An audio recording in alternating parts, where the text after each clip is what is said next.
Tu n'as aucune idée de quoi faire à la salle, de quelle machine utiliser, de quel exo faire, combien de séries, combien de reps, combien de temps de répétition. Tu es tombé sur la bonne vidéo, je vais tout expliquer aujourd'hui. Salut à toutes et à tous, c'est Jérém, on se retrouve pour une toute nouvelle vidéo, toute nouvelle série que j'ai décidé d'appeler Que faire à la salle. Chaque épisode sera dédié à un groupe musculaire. Le prochain épisode, l'épisode 1, sera dédié aux pectoraux, mais celui-là, dans l'épisode introductif, je vais vous expliquer comment construire un entraînement. Bien évidemment, pour un programme optimal, il faut un programme personnalisé, adapté à vous. Je pars du principe cependant que vous n'avez aucune idée de quoi faire et que chaque conseil sera bon à prendre. Malgré le fait qu'un programme optimal soit meilleur, je vais quand même vous donner un maximum de conseils pour faire vos premiers pas à la salle et ça sera déjà très bien. Premier point.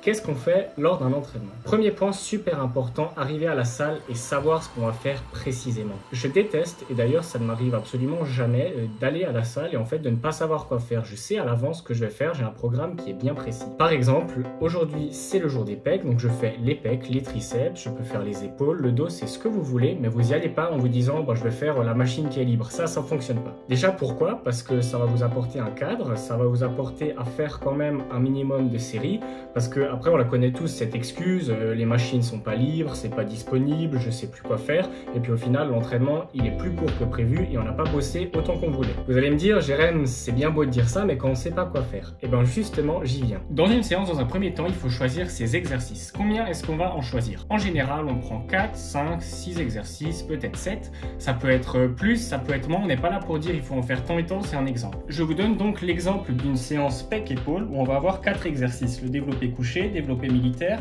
des pompes et des élévations latérales. Ici les exercices on s'en fiche, c'est pour vous donner un exemple. J'ai donc choisi mes 4 exercices. Maintenant sur chacun de ces exercices on va avoir un certain nombre de séries et chaque série va comporter un certain nombre de répétitions. Je m'appuie toujours avec mon exemple, donc par exemple sur le développé couché, eh bien on va avoir 4 séries et chaque série va comporter 15 répétitions.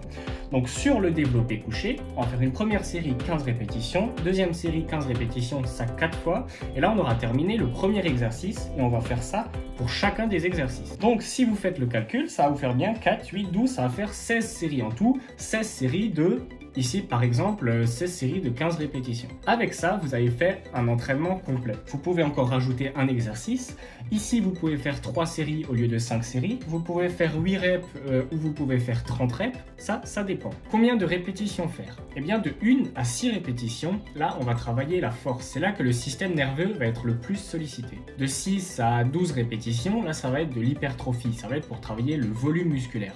Et au-delà de 12 répétitions, 12, 15, 20, 25, 30, là ça va vraiment être de l'endurance musculaire, ça va être habituer le muscle à travailler sur la longue durée. Il est donc bien de faire de tout, de faire en général de la force au début de l'entraînement, de l'hypertrophie au milieu et de terminer avec des exercices d'endurance. Il y a cependant un point auquel il faut faire attention. Lorsqu'on est débutant, eh bien qui dit force, donc 1 à 6 répétitions, qui dit force dit grosse charge. Quand on manipule une grosse charge, la technique doit être irréprochable. Pourquoi je dis ça? Parce que plus c'est lourd, plus évidemment on peut se blesser et la blessure peut être grave. Si on fait un faux mouvement avec 120 kg en développé couché et un faux mouvement avec 30 kg en développé couché, les séquelles seront différentes. Voilà pourquoi un des points les plus importants quand on commence la musculation, c'est d'abord prendre des charges légères, s'habituer à la technique, avoir une technique parfaite et après seulement on peut charger. On a tous déjà voulu faire le kéké à la salle de musculation, moi y compris, à vouloir mettre lourd et au final avoir une technique de merde, mais ça c'est pas une technique qui fonctionne et encore moins sur le long terme. Peut-être que sur le court terme, sur votre séance, vous allez soulever un petit peu plus lourd, mais si la fois d'après vous avez mal et que votre technique se dégrade de séance en séance, et ben vous avez tout perdu. Sur les exos, lesquels choisir? Et ben justement, les prochains épisodes vont arriver avec les pectoraux, le dos, les épaules, les jambes. Je crois que j'oublie plus rien. En tout cas, il y aura un descriptif de tous les exercices comportant ces groupes musculaires ainsi que leur technique, leur exécution et comment les réaliser. Là maintenant, avec ces conseils, vous avez déjà de quoi construire un entraînement. Il vous manque plus que les exercices, donc ça va arriver. Il y a une chose encore dont on n'a pas parlé, c'est le temps de répétition. Non, le temps de repos. Il y a une chose dont on n'a pas encore parlé, c'est le temps de repos. Le temps de repos, c'est le temps qu'on va laisser entre chaque série. Pour ceux qui ne comprennent pas, je reprends mon exemple. Développé couché, première série, 15 répétitions. À la fin de cette série, et ben justement, j'ai un temps de repos avant d'entamer ma deuxième série. Ce temps de repos, il peut varier. Il peut aller de 1 minute à 3 minutes à 5 minutes. En général, plus on va charger, plus ça va être lourd, plus on va avoir besoin de temps pour recharger justement surtout le système nerveux. En revanche, quand on veut travailler de l'endurance, on va essayer de prendre le moins de repos possible. De manière générale, on prend 1 minute 30 à 2 minutes de repos entre chaque série. Je pars du principe que cette vidéo s'adresse aux débutants, à ceux qui veulent s'inscrire à la salle, qui n'ont pas forcément d'expérience, donc qui ne manipulent pas encore des charges très lourdes, donc vous n'avez pas besoin d'un temps de repos énorme. Vous n'êtes pas obligé d'avoir le chrono en main en permanence pour s'assurer de ne pas gratter 10 secondes sur le temps de repos. Vous n'êtes pas obligé de le respecter à la lettre. Certains vont être très cadrés, vont vouloir le respecter à la lettre. Moi, personnellement, j'ai jamais vraiment regardé le temps de repos. J'y vais quand je suis prêt, quand je le sens.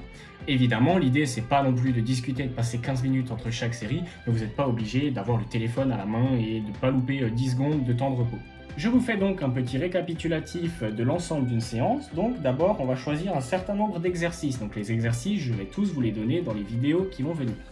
Une fois qu'on a choisi ces exercices et combien on va en faire, on va choisir un certain nombre de séries. Ça, c'est vous qui choisissez. 3 séries, 4 séries, 5 séries, peu importe. Chaque série va comporter un certain nombre de répétitions. Donc comme je vous l'ai dit, de 1 à 6, c'est de la force. De 6 à 12, c'est de l'hypertrophie. Et de 12 ou plus, c'est de l'endurance.